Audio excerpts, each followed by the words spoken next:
수덕사 산신각을 나와 좌측으로 개울을 건너 화소대 정묵당 방향으로 포장길을 따라 내려오다가 다시 오른쪽 방향으로 올라오면 비구니 수행도량 견성암이 나옵니다.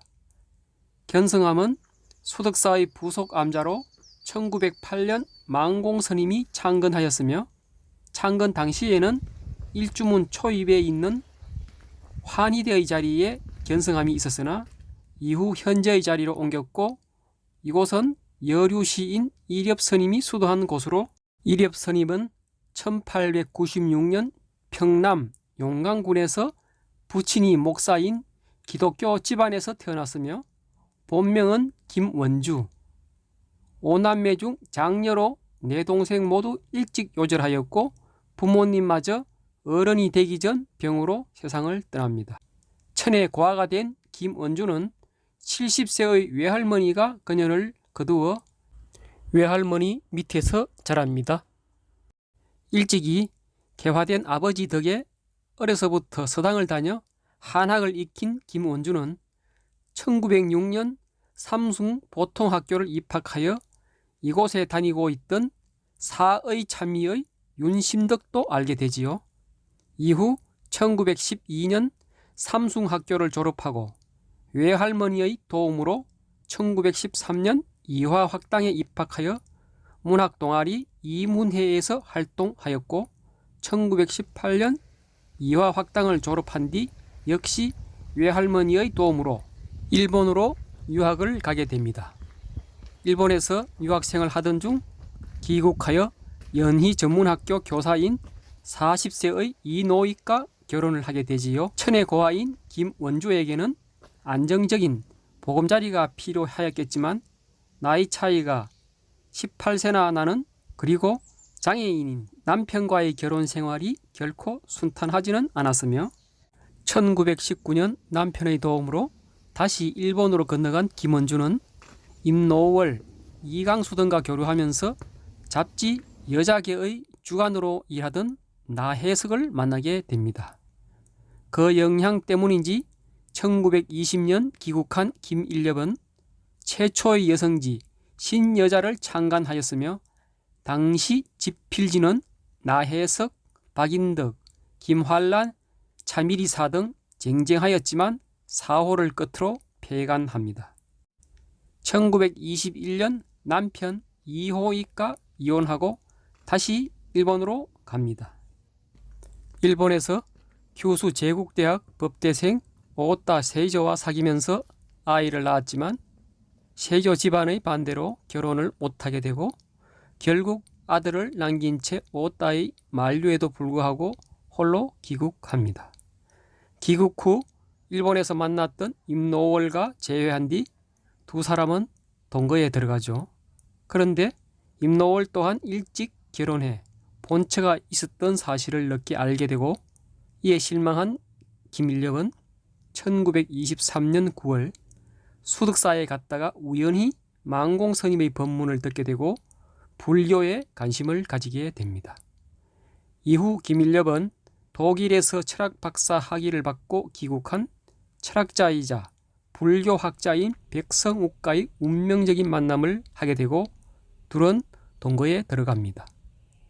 그 후 7, 8개월 사랑을 나누었던 두 사람은 백성욱이 갑자기 우리 둘 사이의 인연이 다했다라는 편지를 남기고 호련히 잠적을 한 뒤 후에 선임이 되지요. 갑자기 백성욱이 떠난 뒤 받은 충격과 그리움은 상당히 컸으며 이후 김일렵의 방황은 계속되어 추는 이강수를 비롯한 여럿 남자와 만남과 헤어짐을 반복하죠. 결국 1928년 4월 금강산 표훈사 신림암에서 3개월간 수행한 뒤 경성선학원에서 망공스님으로부터 수계를 받았지만 다시 대처성 하윤과 그의 팔을 대구에서 공식적으로 두 번째 재혼을 하게 됩니다. 그리고 하륜 스님과 재혼 후 여러 스님들과 교류를 하면서 마침내 1931년 성녀가 되기로 결심합니다.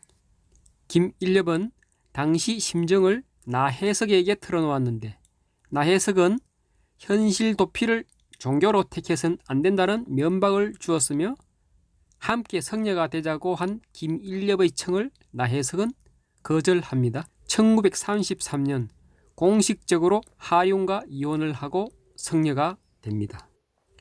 1935년 이제는 신분이 바뀌어 성녀가 되겠다고 일엽스님을 찾아온 나혜석을 반대하였지만 나혜석의 간청으로 망공스님을 만나 성녀가 되고자 하였으나 중노릇할 사람이 못된다 하며 망공스님은 그녀를 청을 거절합니다.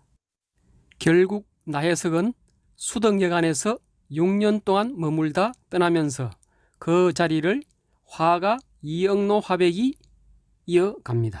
1933년 9월 만공스님의 상자가 된 일엽스님은 글도 망상의 근원이라는 만공스님의 가르침에 따라 절필을 하고 1934년 김일엽은 만공스님에게서 하엽당 백년도렵 비구니라는 전법계를 받습니다. 이것은 일엽이 연꽃처럼 되었고 성품도 백년과 같이 도를 이룬 비구니가 되었도다라는 뜻입니다.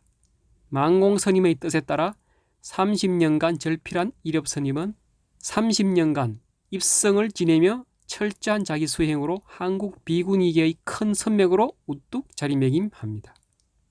이후 견성암에서 환희대로 자리를 옮긴 후 1960년 어느 수도인의 회상을 발표하고 1962년 청춘을 불사르고를 발표하자 세상은 파란을 일으킵니다. 일엽스님을 뵈려 전국에서 모여들었고 특히 배우 김지미가 찾아와 가르침을 청하기도 하였다 합니다. 그리고 송춘희가 부른 수덕사의 여성으로 무명에서 일약 스타덤에 올라서기도 하죠. 일엽스님은 나혜석, 김명순, 용심덕과 함께 근대 교육을 받은 신여성으로 기존 가부장제와 남성 중심의 봉건사회에 대한 여성해방, 자유연애 그리고 신정조론으로 자신의 목소리를 내고자 했던 일엽스님은 그렇게 큰 울림과 우리나라 선불교의 큰 족적을 남기고 1971년 환희대에서 입적합니다. 견성암을 끼고 포장길을 따라 발길을 금선대로 향합니다. 산길이 상당히 가파르지만 포장이 되어 있어 한결 수월하지만 그래도 산은 산입니다. 30분 정도 올라오니 정예사 능인선원이 한눈에 들어옵니다. 선수행 도랑인 만큼 사찰의 분위기가 수덕사와는 사뭇 다른 느낌입니다. 망공탑 근역 안내도인데요. 이곳에는 경허선사와 망공선사의 진영이 모셔져 있는 건선대 그리고 관음보살 입상, 망공탑, 망공스님이 기거했던 소림초당으로 구성되어 있습니다. 정예사는 수덕사에서 수덕각시와 정예도령의 창건설화에 대하여 이야기했던 그 정예도령의 이름을 따 지어진 이름이며 금선대로 가는 길 왼쪽으로 쭉 올라가면 능인선원으로 일반인의 출입이 엄격히 제한되어 있으며 오른쪽으로 가면 청기와 건물이 눈에 들어오는데 이 건물이 바로 금선대입니다. 금선대는 1905년 망공스님이 세웠으며 자신의 조실로 쓰면서 많은 후학을 양성하던 곳으로 안으로 들어가면 경허스님과 망공스님의 진영이 모셔져 있습니다. 참배를 한 후 정예사를 나와 좌측으로 조금 더 내려오면 관음보살 입상과 만공탑을 볼 수 있는데요. 만공스님이 조성한 관세음보살 입상과 약수터 그리고 향운각입니다. 만공탑은 스님의 업적을 기리기 위해 만공선사가 입적한 이듬해 조성한 탑입니다. 수덕사로 다시 내려와 일주문 앞 해탈교에서 차 한잔을 마시며 소득사에서의 사찰 기행을 모두 마칩니다. 시청해 주셔서 감사합니다.